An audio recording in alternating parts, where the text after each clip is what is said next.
Long ago, in a sleepy town nestled between silent hills, there stood a house no one lived in.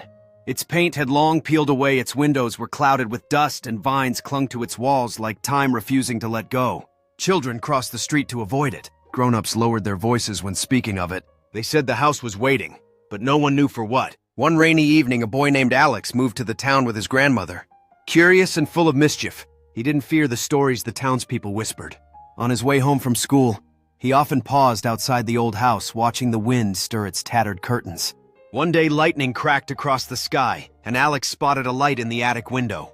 The house was supposed to be abandoned, drawn by something he couldn't explain. Alex stepped through the creaking gate and pushed open the door.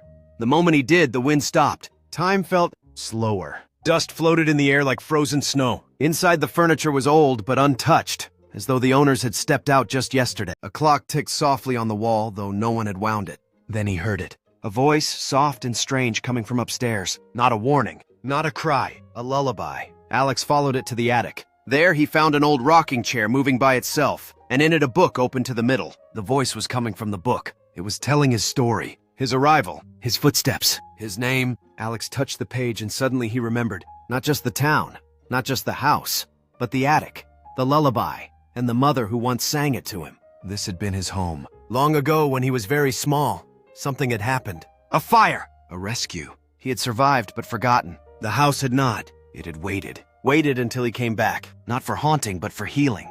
Alex closed the book and the house gave a soft sigh, like a breath finally exhaled after years of holding it in.